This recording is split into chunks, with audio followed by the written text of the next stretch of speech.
I had a patient at work yesterday who was sitting with his family in the dining area. They were having a visit. This gentleman is quite elderly.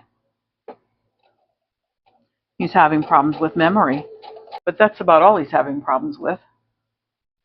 His family, on the other hand, are having bigger problems. Unfortunately, they're really having a tough time accepting that this poor gentleman is dealing with the aging, and it's cruel what the disease process does to people. As a long-term care nurse, I have seen for over 30 years folks who've unfortunately been given a diagnosis of dementia, whether it's Alzheimer's or any other type. And in many cases, I watch a family come together and find a way to help their loved one.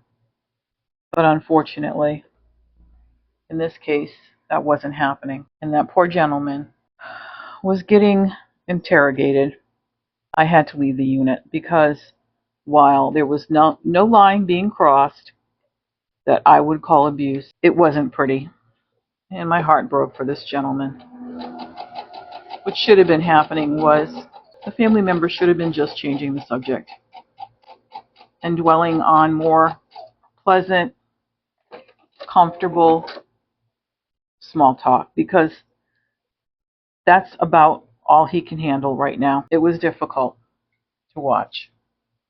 Unfortunately, our healthcare system is so badly broken that nobody has either the time to do some family education, nor is it welcomed in some cases.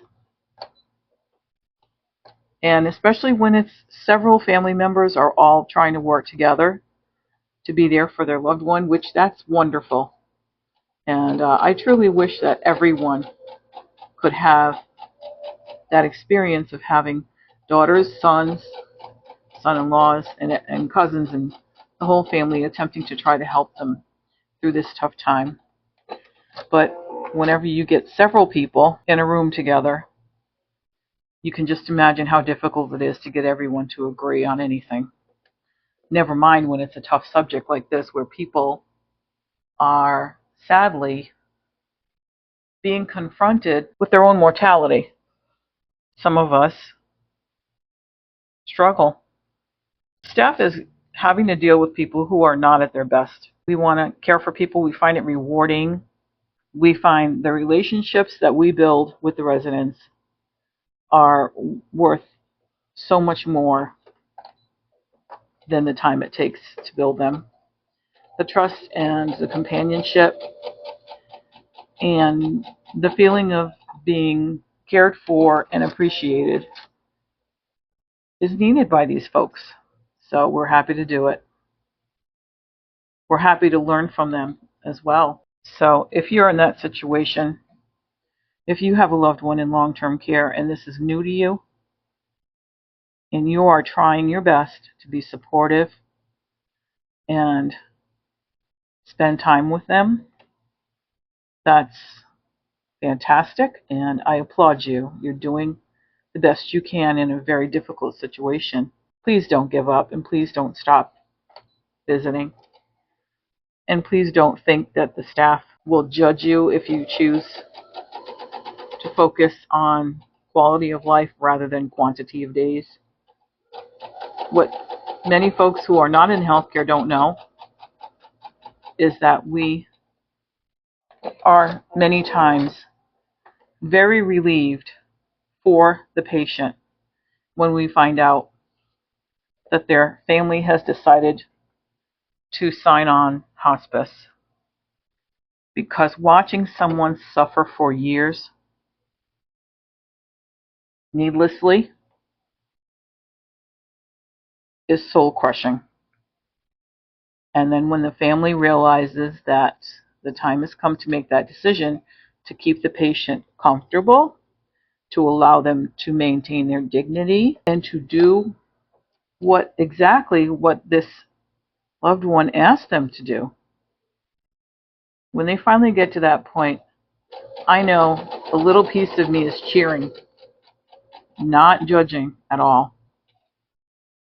Now, of course, it's important to remember that the patient, the family members, and the staff, bottom line, we're all in the same team. We want whatever the patient asks for um, as their request for their care. That's what we want for them. We really cringe when we know that they want to go the DNR route and they want hospice, and one son or daughter can't accept it. It's tough as a healthcare worker. So, friends, anytime you take the time and make the effort to do things correctly, or if you didn't do it correctly, you can go back and fix it. And that's what I would suggest for anything that's worth doing. So I hope that you enjoyed watching this brief little video of me choosing a better route. If you are not in healthcare, um, it may sound really sad. It may sound difficult to hear. If you are in healthcare, you're probably cheering right now, saying yes, yes, preach. And so I think that's going to be it for my little speech today.